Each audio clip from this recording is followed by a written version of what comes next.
y eso, ¿no? Ok. Imagino. Ok. ¿Sí?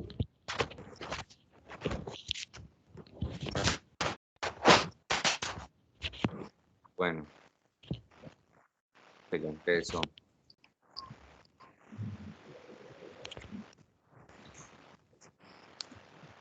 Listo. Bueno, muy buenos días. Este es el conversatorio que corresponde a la tarea número 2 de la materia modelos pedagógicos. Es el grupo conformado por Rudy Gisney Gómez, Dana Gabriela Velázquez, Leonardo Ibáñez, José Agustín Chirino y quien habla, Julio César Domínguez. Entonces, en esta tarea 2 vamos a hablar acerca de los modelos pedagógicos, los cuales han predominado y se han ido desarrollando durante el pasar de los años en las diferentes entidades educativas. Vamos a tener en cuenta la postura del docente, del estudiante, las estrategias de enseñanza, las principales aportaciones, entre otros detalles. Entonces, muy buenos días a todos, ¿cómo están? Buenos Buenos días, días. bien. Buenos días. Bueno, muchachos, bienvenidos compañeros a este conversatorio y bueno, entremos en materia. Entonces, empecemos hablando acerca del conductismo. ¿Qué opiniones tienen ustedes acerca de esta teoría y cuáles son esas ideas principales que ustedes pudieron obtener con base a sus referencias bibliográficas? Ok, Julio, pues gracias por esta invitación. Y bueno, es para mí un honor estar acá en este conversatorio con ustedes y hablar un poco acerca de los modelos pedagógicos, ¿no? Que son tan importantes para nosotros como docentes, para poder enseñar de una manera óptima y eficiente, para que la educación sea de calidad. Bueno, uno de los modelos pedagógicos que vamos a hablar hoy es el conductismo. Bueno, me parece que el conductismo es uno de los modelos más rígidos de las teorías de los modelos pedagógicos, ¿no? Bueno, en mi caso, no sé si podría decir una anécdota acá, algo que me ocurrió cuando estaba en primaria. Yo tuve una maestra conductista. Y bueno, en ese entonces yo no sabía, yo pensaba que todos los maestros eran así. Pero claro, que anteriormente la mayoría de los maestros trabajaban de esa manera. Resulta que yo tenía una conducta un poco inapropiada y como algo como disruptiva. Yo molestaba mucho en clase y hablaba mucho. Recuerdo que mi profesora, yo tenía una libreta como de 7, 8 materias, era gruesa y pesada. Y ella la agarró y me dio por la cabeza, medio duro. Y me dijo que para que respetara. Entonces, yo no volví a tener más una conducta inapropiada. Entonces, desde ese día, porque yo le agarré miedo a esa profesora. Y que Claro. aunque tengo como sí, de pronto, pues en mi caso personal, yo no trabajaría con este modelo. Digamos porque hay mejores estrategias que uno puede aplicar a la enseñanza de los estudiantes, para que ellos puedan para que pueda haber un ambiente más ameno y más tranquilo en el aula de clase. Hay que buscar estrategias. De pronto la rigidez es como que no, como que a veces los niños se bloquean si de pronto estamos con una mala cara, una mala actitud. Entonces, me parece que este modelo está como un poco, como que ya pasado, ya pasado. Sin embargo, el modelo conductista fue usado durante mucho tiempo. Yo creo que hay docentes que todavía lo usan. Eh, eh, Eso, que por este ejemplo, en modelo, mi caso, yo trabajo también como docente de inglés y lo que decís es verdad, es verdad. Hay muchos colegios que debido a su filosofía, como a su manual de convivencia y pues todas las normas que tienen estipuladas, el conductismo es algo que ellos tienen como impregnado, que el estudiante no se puede expresar, el estudiante no puede hacer nada afuera de las reglas, del contexto en donde están en el salón, tienen que estar sentado en su puesto, no se pueden levantar, si van a opinar tienen que levantar la mano.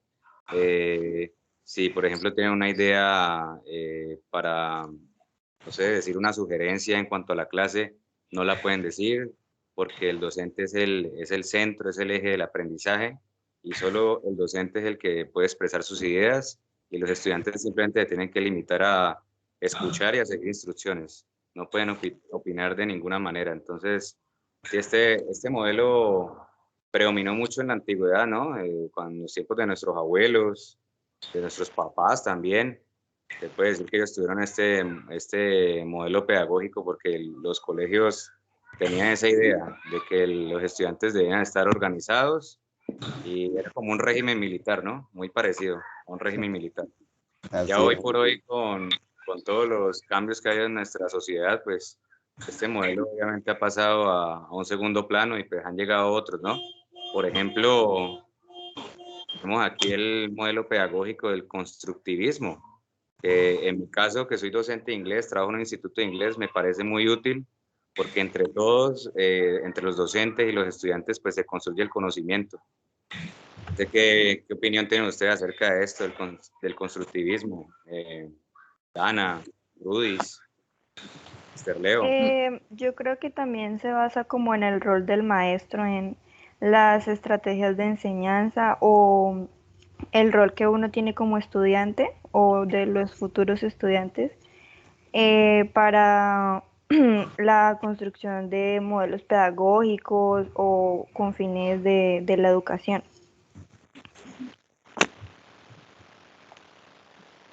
Sí, así es. Y exacto.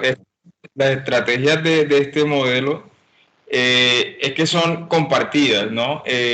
Siempre se enfoca en que es parte y parte. Digamos que a diferencia del conductismo, o sea, el docente está, pero no es quien dirige totalmente y de forma rígida como se ve en el conductismo, pues el proceso de aprendizaje, de aprendizaje va ligado a la enseñanza y pues la enseñanza al aprendizaje, porque si no se da el aprendizaje, pues no hay función de la enseñanza. Entonces, entre digamos, las estrategias que se tienen en cuenta acá, están muy ligadas a aquellas que le permiten al estudiante ser partícipe de su propio proceso de aprendizaje. Porque es lo que pasa en el conductismo es que, o sea, el docente, aunque esté equivocado, eso fue lo que enseñó y eso fue lo que aprendió el estudiante.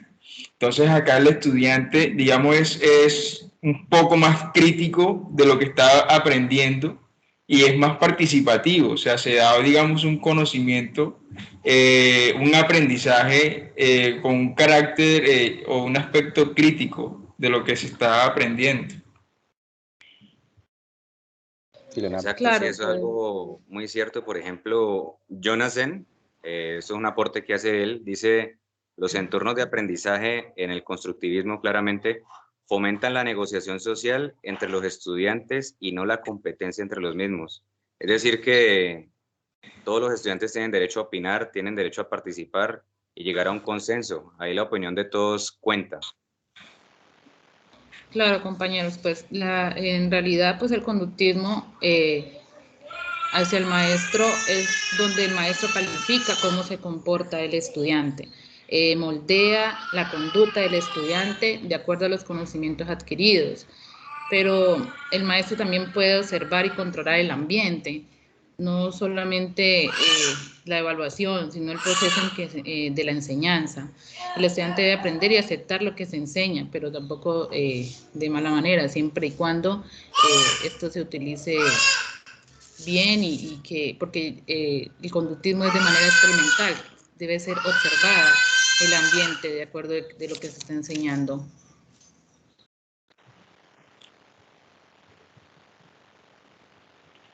Listo, muchachos, excelente, excelentes aportes. Bueno, continuemos ahí. Hay otro modelo pedagógico que es el modelo pedagógico déjame un segundito, aquí lo tengo, que es la psicología cognitiva contemporánea. ¿Qué opiniones tienen al respecto acerca de esta teoría, de este modelo pedagógico? Por ejemplo, este modelo pedagógico se basa en la interacción y la comunicación con la sociedad. Sí, hace como característica principal, los docentes están comprometidos con dar su opinión y explicar sus puntos de vista acerca de la construcción social, es decir, las situaciones de la vida real, ¿sí? De lo que sucede en la sociedad, son la base del desarrollo de una clase. No sé qué ustedes opinan, qué opiniones tienen acerca de este modelo Claro, pedagógico. pues la meta de la formación es el carácter del estudiante, ¿no? Enfocándose en la fuerza y la voluntad y la disciplina, pues comprendiendo las cualidades a través de su comportamiento del estudiante, la relación entre el estudiante y el maestro, destacándose pues que el maestro es el líder. Así es.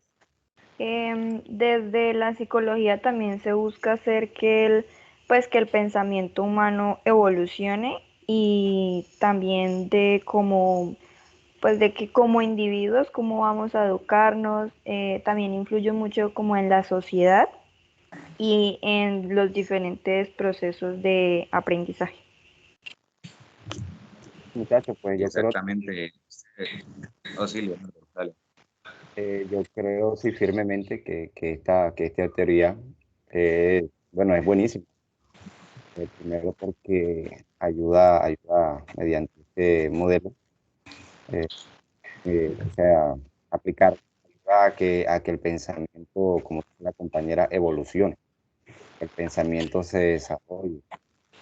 Y, Y y ok. también, sí, esto implica a que la autonomía también se desarrolle cuando nosotros vamos a pensar, o sea, nuestra parte cognitiva empieza a trabajar. Obviamente vamos a reflexionar de manera más crítica y vamos a desarrollar también lo que es la autonomía para poder hacer lo que nos corresponde de manera individual también. Y es que una particularidad de este método es que surgió como en contraposición del conductismo. O sea, acá en este método, en esta teoría, vemos, digamos, un enfoque no como tal diferente al conductismo, sino, digamos, en contra de ese método. O sea, no son dos posturas, digamos, que podamos igualar o de cierta forma eh, diferenciar en un contexto como que armónico, sino que fue una teoría que nació en contraposición de este método, como diciendo, no, esto está mal y esto hay que mejorarlo. Entonces, eso es una característica que tiene este método. Sí, es muy interesante que en este método se tiene muy en cuenta la opinión del estudiante y se desarrolla el análisis, la parte crítica del estudiante para resolver casos de la vida real, que ellos entiendan a través de casos de su cotidianidad qué se debe hacer o qué se debe evitar. Veíamos ahorita en el constructivismo que solo lo que decía el docente o sea, lo que decía el docente era ley y ya, la opinión del estudiante no contaba. Pero aquí podemos ver o podemos evidenciar que el estudiante puede dar su opinión y además estos casos los puede, digámoslo, asociar con su contexto, porque esto también es algo importante al desarrollar una clase porque las entidades educativas no están siempre en el mismo lugar, en la misma ciudad, y dependiendo la ciudad, dependiendo la cultura, pues asimismo las opiniones y los puntos de vista de los estudiantes van a ser distintos. Es muy diferente un colegio de estudiantes de estrato 6, 7, que tienen un estilo de vida, digámoslo así, muy cómodo, al estilo de vida de una persona o un estudiante que trabaja en un colegio de cobertura, por ejemplo. Entonces su punto de vista, su forma de ver la vida es muy distinta y por lo tanto los casos que se deben presentar en clase pues deben ser distintos también. Entonces, pues esto es algo interesante de este modelo pedagógico. No sé si tengan algo más que aportar acerca de esto de la psicología cognitiva contemporánea.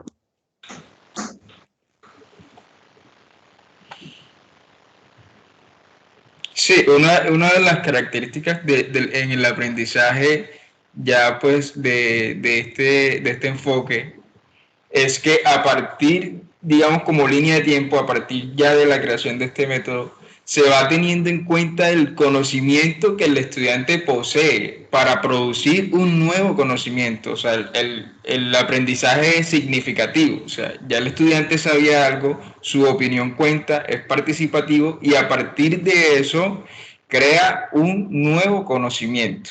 O sea, su conocimiento previo y el estudiante forman una parte muy activa en el proceso de aprendizaje.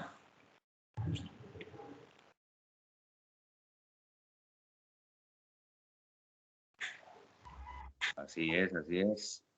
Bueno, me gustaría escuchar a la compañera Dana o Rudy. ¿Tienen algo que opinar acerca de estos modelos pedagógicos, niñas?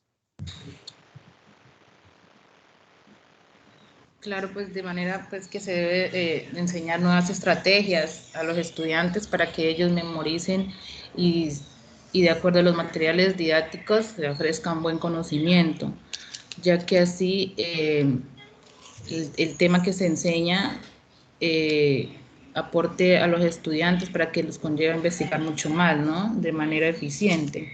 Y así se forma una buena conducta, pero siempre y cuando la conducta de los maestros sea buena y que eso le transmitan a los estudiantes y crean un estudiante de buena formación para que en la parte social ya pueda actuar de manera correcta. Exacto. Em, Sí, Rudy, te escucho. Dana, también creo que depende, pues, como decía la compañera, de cómo el maestro distribuya o transmita la información hacia los estudiantes para que en relación con la enseñanza el aprendizaje sea más eficaz y el estudiante esté como más cómodo recibiendo esa información y transmitiéndosela a personas que, pues, a las que les quiera contar o explicar y así. Bueno, yo tengo algo que decir con respecto al aprendizaje significativo en cuanto a la enseñanza. Algo muy diciente de esta teoría o de este modelo pedagógico, y es que se tienen en cuenta los conocimientos previos del estudiante, y aquí es cuando sale algo que llamamos la fase diagnóstica, ¿no? Esto es como una prueba que no se realiza en todas partes, o bueno, antes no se realizaba. Antes cualquier estudiante ingresaba a cualquier institución educativa y listo, si sabía bien y si no sabía tan bien. Y eso en un futuro afectaba en que los estudiantes estaban como en un nivel diferente. Había unos estudiantes que sabían mucho, que estaban muy avanzados, entonces el docente como que se enfocaba en ellos porque eran los que entendían los conceptos, y los que no, pues se los llevaba la corriente, ¿no? Entonces a ellos les tocaba hacer tareas de refuerzo, simplemente no pasaban, o se citaban los padres de familia porque los estudiantes no sabían cosas que ya deberían saber. Entonces aquí en este aprendizaje significativo se tienen en cuenta los conocimientos previos, sale de la fase diagnóstica, que por ejemplo en el instituto donde yo trabajo se llama Placement Test. Es un examen que siempre se le hacen a los estudiantes antes de ingresar para saber qué nivel de inglés tienen y así mismo saber en qué nivel o en qué salón deben estar ubicados. Entonces algo muy diciente. Y por último quería aportar de que aquí no se tiene en cuenta tanto el contenido, sino la presentación del mismo. Antes se enfocaba mucho en que los estudiantes debían de copiar en el cuaderno, de que debían transcribir, que los cuadernos deberían estar impecables, ¿no? Y bueno, hoy por hoy, eso no es malo, ¿no? No estoy diciendo que sea malo tener el cuaderno organizado, pero ya la enseñanza no se enfoca en que el estudiante escriba bonito y que tenga el cuaderno organizado, sino que va más allá. Ya la enseñanza hoy por hoy se busca que el estudiante tenga un carácter crítico y que lo que aprenda en en el salón de clases pues le sirva para su vida cotidiana. Por eso se llama aprendizaje significativo. Listo, Julio. Algo, Voy dale, a y ahorita aportar hablo yo. bien. Sí, algo que me parece muy pertinente acotar aquí es que el aprendizaje en este modelo, ¿no? Se da mediante el descubrimiento, reflexionando sobre ello y generando la construcción de nuevos conocimientos.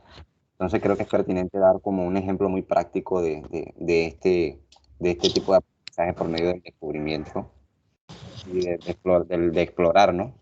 Es que bueno, resulta que a mi mamá, ustedes saben que la mayoría de las personas mayores los atropella la tecnología y es normal porque ellos no son nativos de esta era digital, ¿no?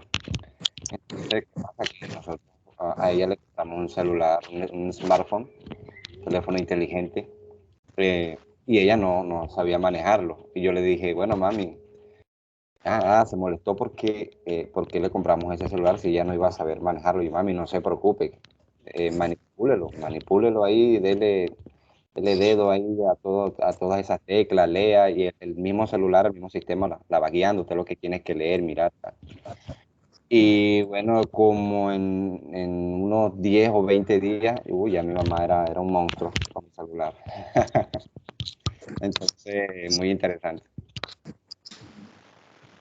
Algo que también me gustaría añadir del aprendizaje significativo es que es un aprendizaje también recíproco. Entonces, como docente y estudiante, pues cada uno aprende parte y parte de lo que el estudiante le brinde al docente y lo que el docente le pueda llegar a brindar al estudiante.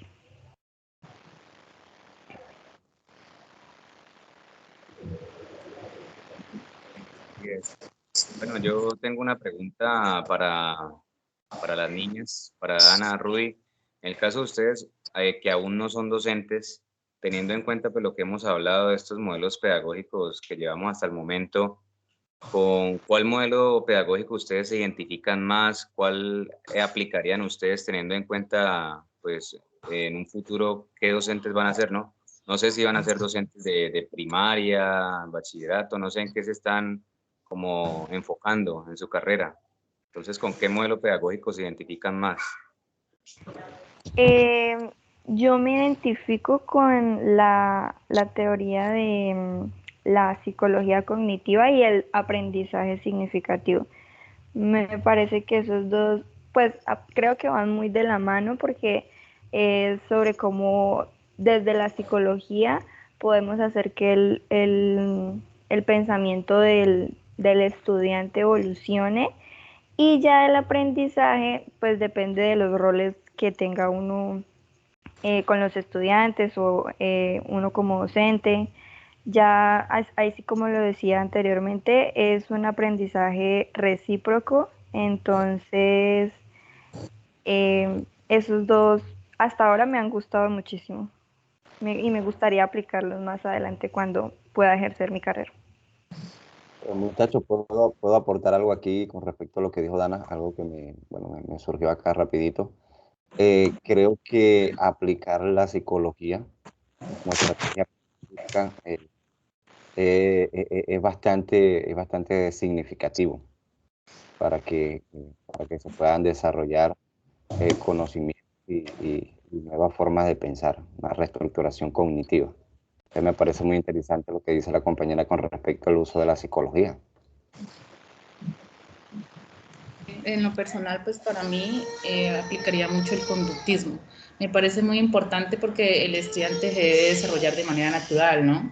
Y se deja que, pues, que el estudiante pues, se exprese libremente, pero siempre uno conduciéndolo pues por la parte derecha, ¿no?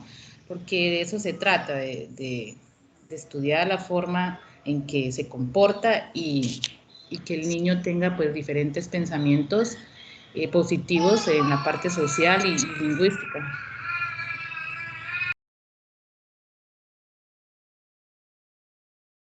Vale, vale. Yo, por ejemplo, les quiero contar una experiencia que tuve en un colegio. Allí el rector pues tenía como una filosofía, él creía que los estudiantes tienen diferentes estilos de aprendizaje y según su estilo de aprendizaje, así mismo deberían ser organizados en el salón de clases. Entonces, pues a mí me pareció interesante el hecho de que según una prueba psicológica, según los gustos, las cosas que le llamaba la atención a los estudiantes, lo que no le gustaba, su manera de afrontar los problemas, con base en una prueba que tenía todos esos conceptos, se sacaba una conclusión y así se podía evidenciar cuál era el estilo de aprendizaje del estudiante. Entonces, dentro del salón de clases, los estudiantes que tenían X manera de aprender se sentaban en la fila 1, por decirlo así. Los estudiantes que tenían otra manera de aprender los hacían en la parte de atrás del salón. Había otros que tenían que estar de primeros en la fila porque según su estilo de aprendizaje, pues allí sería como el sitio más adecuado. Y pues es interesante eso porque la verdad nunca en ningún otro colegio había visto eso. Y pues digámoslo así que surtía su efecto, porque los estudiantes como que se identifican entre ellos. Por ejemplo, hay estudiantes que son kinestésicos, que les gusta saltar, les gusta moverse, les gusta hablar, les gusta coger, les gusta dibujar, pintar, y como que entre ellos mismos se buscan. Y hay otros estudiantes que, por el contrario, son visuales, pero son más bien muy callados.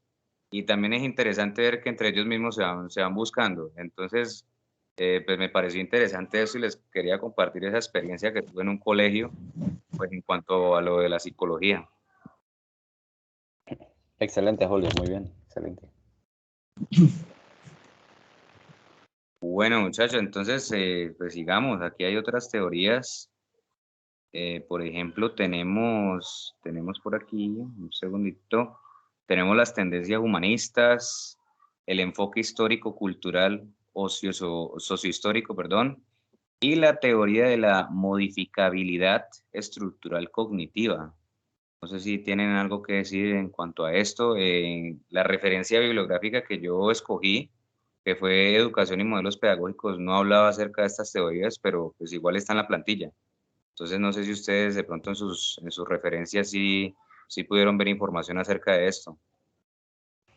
Yo en Claro, la Julio, referencia que escogí tampoco encontré las tendencias humanistas y la teoría de la modificabilidad, pero sí, pues quisiera escucharlos y a ver de qué puede tratar eso. sí, bueno, en mi caso yo encontré algo por ahí. Las tendencias humanistas son bastante interesantes, ¿no? Este enfoque. Bueno, en otros países, más que todo en los países, en China, por allá en Japón, no sé si han visto los videos a veces que publican por ahí en las redes sociales de que en esos países la formación integral, eh, los valores y todo ese tipo de cosas, el respeto, para ellos es fundamental en los primeros años de educación o estudio. Entonces me parece un enfoque bastante interesante, aunque acá no es que se use mucho, porque dicen que ese aprendizaje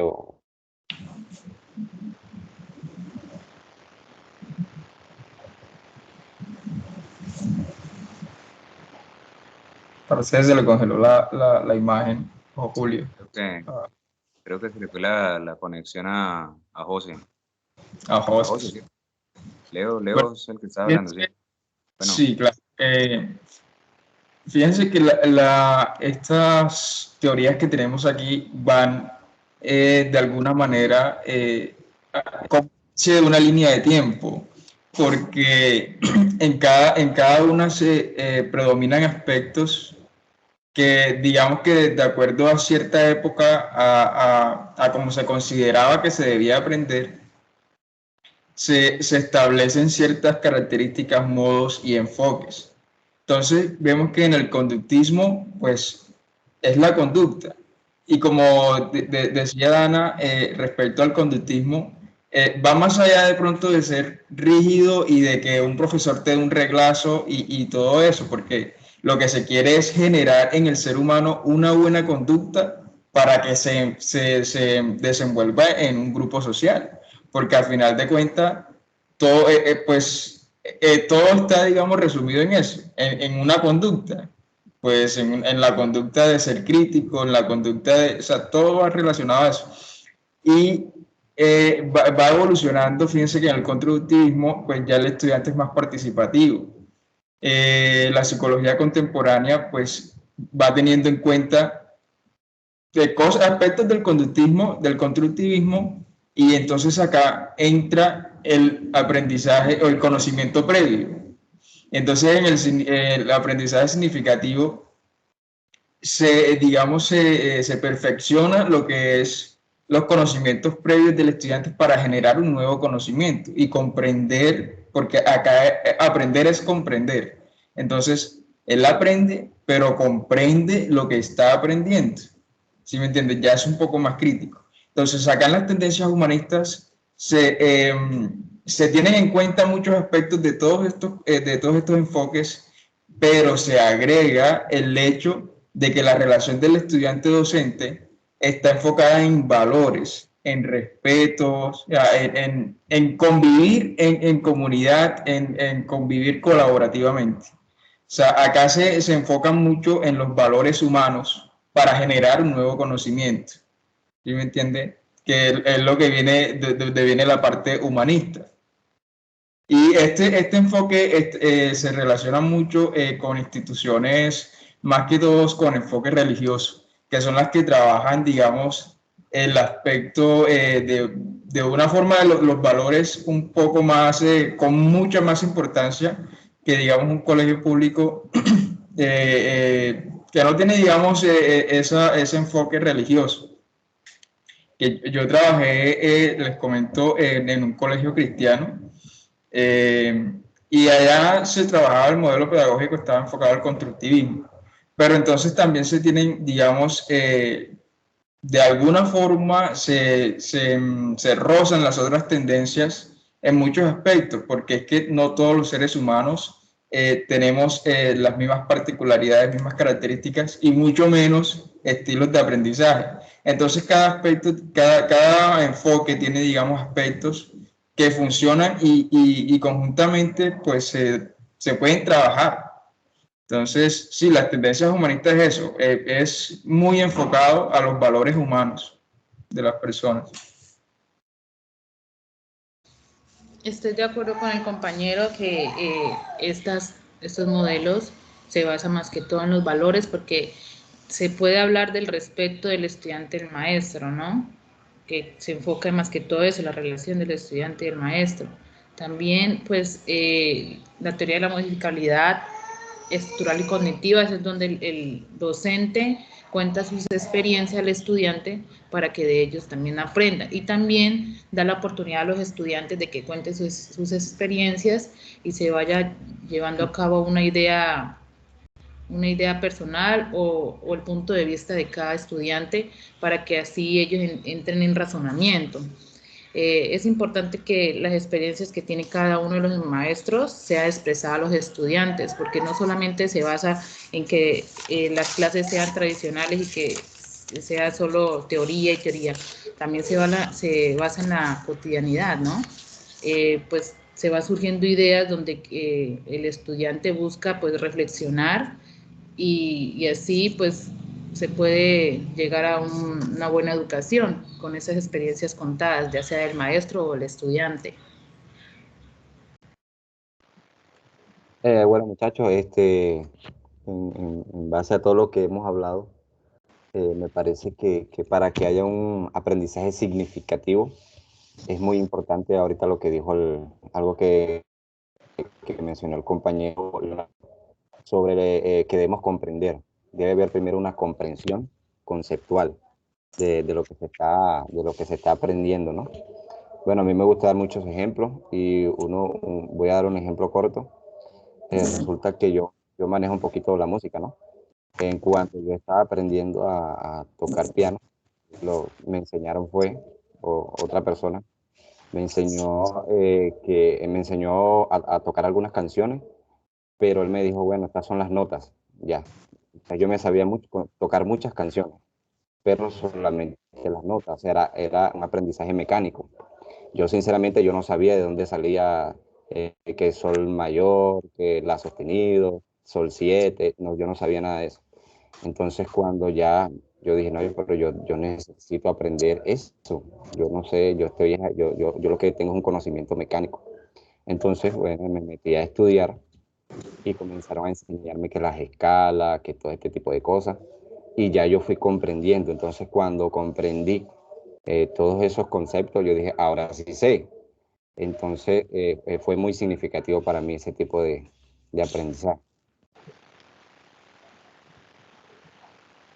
Vale, para complementar lo que decía Leonardo, dijo algo muy interesante acerca de la comprensión y acerca de como la importancia del conocimiento que estamos adquiriendo o que le impartimos, que le damos a nuestros estudiantes. Más allá de una teoría, más allá de un dibujo, de un video, de una presentación, aquí lo importante es que el estudiante sepa la importancia o la relevancia de lo que le estamos enseñando, ¿ya?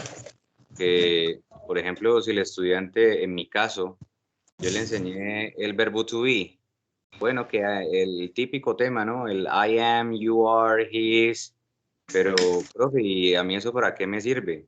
Ah, bueno, entonces ya ahí empezamos a enfocar el tema en nuestra cotidianidad. Entonces, cuando te vas a describir a ti mismo, cuando vas a decir cómo te sientes, dónde estás, cuál es tu profesión, si quieres describir a otra persona, si quieres describir un objeto, para eso te sirve el verbo to be. Ah, bueno, ya ahí es diferente, porque ya no va a ser un tema más, sino que va a ser un tema que ya la persona está comprendiendo y que sabe cuál es su fin, sabe cuál es su uso. Entonces, me parece como conclusión a todo lo que hemos hablado, que como docentes, más allá de impartir una teoría, debemos de dejarle claro al estudiante para qué le sirve, cuál es la utilidad de lo que le estamos enseñando pues, en la vida real, en la cotidianidad. Así es, así es. Sí, y es que es como les digo, o sea, nosotros como docentes, digamos, tenemos una responsabilidad, porque el director no es quien está conviviendo con los estudiantes, el coordinador no es quien está conviviendo con los estudiantes. Y sí, el PEI tiene sus características y el colegio, como tal, la institución, maneja un modelo pedagógico. Pero como le digo, o sea, son características sociales, religiosas, políticas, lo que tiene que ver con el tema de los modelos pedagógicos, porque cada comunidad es, digamos, como que, sí, o sea, apoya la construcción social de sus sujetos desde política, desde el aspecto político, religioso, cultural, y estos enfoques tienen que ver mucho con eso, de qué es lo que, digamos, las instituciones esperan del estudiante. Pero nosotros también como docentes tenemos digamos que cierta responsabilidad en eso, porque es que no todos los estudiantes son iguales, no todos los estudiantes aprenden de la misma forma. Y en un salón en donde con 20, 30 estudiantes, en el salón que tuve más estudiantes fueron casi 40 estudiantes. O sea, hay que aplicar estrategias que nos llevan a preguntarnos, o sea, ¿qué quiero de mis estudiantes? O sea, ¿hacia dónde direcciono mis estudiantes? Y entonces ahí es donde confabulan todos los enfoques. Porque es que, como dijo Dana ahora, no hace mucho, cuando le preguntaron sobre con qué enfoque se identificaba. Sí, está el aprendizaje significativo, está el constructivismo, y claro, o sea, el estudiante es muy responsable ya en estos enfoques de su aprendizaje. Pero también nosotros como docentes tenemos que apoyarnos en enfoques o sea, que nos permitan a nosotros manejar y dominar el salón, porque es que o sea, no, es que no, el conductismo no se va a aplicar porque es muy viejo por esto y esto, pero no, es que todos los enfoques van relacionados a los enfoques anteriores, porque digamos que la evolución está no en eliminar lo que ya se sabe, sino en agregar cosas, aspectos que funcionen y evolucionen y nos permitan seguir desarrollando nuestras capacidades, las capacidades de los estudiantes. Mejorarlo, sí, sí, así es. porque fíjense que yo les comento algo, yo trabajé como docente en un colegio cristiano y allá era, digamos que el constructivismo. Constructivismo y parte del humanista, pero digamos que los salones eran muy reducidos para la capacidad de estudiantes y a la final de cuentas lo que se venía aplicando era el conductismo, porque no daba cabida, digamos, a que en donde confabulan muchos caracteres, muchos, digamos, estilos de aprendizaje y muchas cosas, no se da como que ese aprendizaje recíproco. Yo te enseño y yo aprendo de ustedes, no, porque la realidad de nuestro país, la realidad de nuestra sociedad, a veces no permite aplicar muchas estrategias. Y entonces ahí es donde uno como docente tiene que ver qué le sirve de cada aspecto, de cada enfoque para poder aplicarlo. Yo cuando yo decidí trabajar en la hotelería nuevamente, porque yo estaba desaprendiendo o sea, mi área, o sea, yo ya no sabía inglés, ¿sí me entienden? Porque habían otras, o sea, las actitudes de los estudiantes, las condiciones del colegio y muchos otros aspectos que te hacen enfocar en otras cosas para que el salón por lo menos sea tranquilo, para que el salón por lo menos se pueda dar una clase. Entonces uno como docente desaprende en vez de aprender, de seguir evolucionando. Sí, tal cual, tal cual. La cantidad de estudiantes, el espacio, los materiales, las herramientas que tienes a tu alcance tienen muchísima importancia al momento de desarrollar una clase. Y pues a veces uno quiere tener como un modelo pedagógico, pero pues si el espacio donde estás no se presta, pues como que sin quererlo nos vemos dirigidos hacia el conductismo de nuevo, porque no, las cosas no salen como las planeamos, sino como toca hacerlas. Así. O sea, lo que surja, entonces hay que abordar esos aspectos, ¿no? Y es que en Colombia, entre las instituciones, desde las experiencias que nosotros hemos tenido como docentes y que seguiremos teniendo, nos daremos cuenta que el conductismo y el constructivismo son los enfoques principales de nuestro país. Y van relacionados mucho a las condiciones que tienen los estudiantes, a las condiciones que hay en el colegio, a las condiciones a las que nosotros como docentes nos enfrentamos. Porque la parte para desarrollar estos modelos pedagógicos son las estrategias, los recursos y todo lo que tenemos a nuestro alcance. Pero si no tenemos mucho a nuestro alcance, las condiciones en un salón son diferentes, pues sí, el colegio termina enfocando su enseñanza desde estos dos enfoques.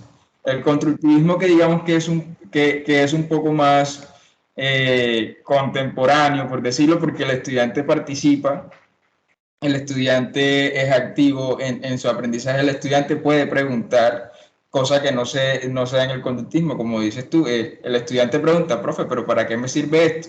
Digamos que ya el estudiante es crítico ahí, ¿sí me entiende? Entonces, la relación entre el conductismo y el constructivista, porque hay que ser rígido para manejar 30, 40 estudiantes, ¿sí me entiendes? Entonces, hay como una mezcla de enfoques en el quehacer pedagógico. Así es, así es. Bueno, muchachos, valiosos aportes acerca de todos los modelos pedagógicos. Yo creo que ya podemos ir concluyendo este conversatorio. Entonces, me gustaría saber si tienen alguna otra opinión, alguna conclusión acerca de lo que hemos hablado durante estos 44 minutos para ir cerrando este conversatorio. Yo quisiera decir que pues en conjunto con todo, pues todo tiene como que mucho que ver, ya depende del tiempo, del espacio, de lo que uno, pues supongo yo que si uno considera que siendo más didáctico o siendo más teórico, los estudiantes van a aprender más, pero ya así como dicen ustedes, hay colegios en los que a veces no le prestan tanta atención a esos temas y ya uno tiene que ver como en parte es bueno y malo porque pues uno tiene que ajustarse a los recursos que uno pueda manejar dentro de ese entorno para que los estudiantes puedan aprender y uno pueda crear como una dependencia en el alumno, que él sea crítico, que aprenda y que lleve mejor la situación en un futuro. No sé ustedes qué piensan. De acuerdo contigo, compañera, pues igual hay que tener diferentes estrategias con materiales didácticos para que los estudiantes no, como quien dice, no se aburran de la clase, ¿no? Que se vean interesados, que se motiven a aprender mucho más. Y pues la clave es la interacción y la comunicación entre los estudiantes y el maestro. Los muchachos, aportando también algo aquí a manera de conclusión, Piaget, por ahí estuve leyendo sobre él hablaba mucho acerca de la autonomía.